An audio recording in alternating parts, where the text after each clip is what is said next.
DJI lied to me, probably to you too. That's why I got this. Let me explain. Both of these gimbals, at least in marketing materials and in sponsored videos by influencers and all that jazz, they have active tracking. It's made possible by Raven Eye, the add-on that you have to buy separately. But DJI are being a bit devious in here. All the reviewers usually get RS3 Pro, which has the feature that you can use this touchscreen, being able to select what to track and to track. And you would think that, okay, so it's just different model, right?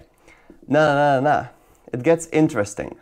When you turn on the gimbal and select the screen, which supposedly shouldn't work, shouldn't exist in RS3 because it's supposedly not a feature that's available in RS3. That's written in very, very small font in all the descriptions of the products. Some are just tucked away.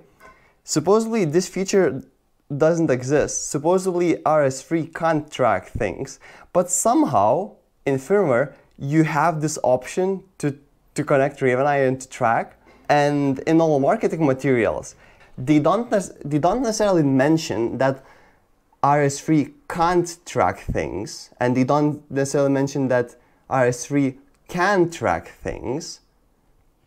A standalone. I'm speaking about standalone because it can track using app that's inconvenient to use.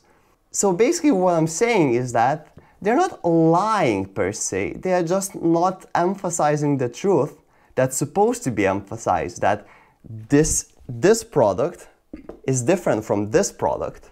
I realize how ridiculous this is because I'm complaining about massive corporation by buying another product from that massive corporation.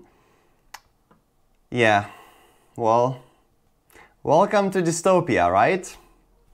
So my issue is that I bought this gimbal because it supposedly had active tracking on the gimbal itself. And you know what? It does. Just, I'm pretty sure there's a software lock from DJI side to not cannibalize on Pro version of selling points, because otherwise you can handle 3 kilo rigs on this one, and on this one I believe 5 or something like that. So, but realistically, very rarely are people buying these to use with like massive cinema cameras. So this gimbal, for the most people, probably would be perfectly fine. So yeah, that's a bit annoying, isn't it? Well, technically yes, you're not lying, but you're definitely deceiving. And I'm so happy that I bought this from Amazon and not from you directly, because otherwise probably I would struggle to return it, and then it would be just insane hurdle. Luckily with Amazon I have 30-day return window, so I'll just pack it up and ship it back to you. And yes, it's kinda ironic that I'm just complaining in this video, but I bought the more expensive version and I'm using DJI mic and I have DJI drone. DJI has good products. That's for sure. I just hate being lied to. All that excitement that I had a few days ago kinda got destroyed when I spent, I don't know, maybe 6 hours or so trying to debug why features don't work, and I was about to call DJI. Eventually I found a bunch of forum posts in Reddit and so on that people were asking what the hell is happening. And eventually I started reading the fine print, just small lettered low contrast spec sheets, and then I found that little asterisk that, oh, this is not supported. But actually that tracking is supported. This gimbal could track things. They just disabled it in software and somehow forgot to remove the page from the actual firmware. Let me show you what I mean. DJI RS3 Pro has a shortcut where you double tap the trigger and it starts tracking middle object on the screen. Let me show you something. That's your main menu. You swipe to the side and you see no video input. If this gimbal shouldn't get video input, why does that menu exist? Because supposedly neither laser focus thingy that they have, neither Rave and I should actually input any video to the gimbal. But they have this feature, and I'm pretty sure they just forgot to remove it and just shipped all the products. So anyway, there's no video input. Let's turn on Rave and I, and suddenly it changes to just black screen. Let me just shift it. 3 taps. It should, yes. Now it's selfie mode. Let me just flip up the flippy screen so we can see. Cool, right? That's my face.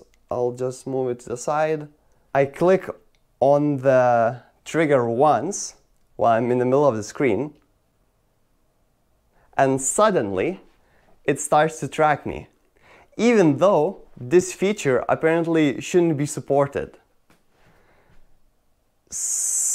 So I don't know what to exactly think, because I'm pretty sure it can be done. I'm pretty sure the gimbal can support it. Or if not, then why keep this? Anyway, that's me ranting. It's annoying. This gimbal is lighter, it's smaller, it has everything that I need for this whole thing to work. Just, it's locked for the basically sole feature that I bought the gimbal. I'll stop ranting and I will pack this up, unbox the other one, and that's it. Look, in theory, I could use just this gimbal as it is because it's locked on my face. It's kind of fine, it's tracking me, right? The problem that I won't always be so close to camera to actually lock on my face all the time, and I might need to lock on a car or something like that, where I need to select something on the screen to lock.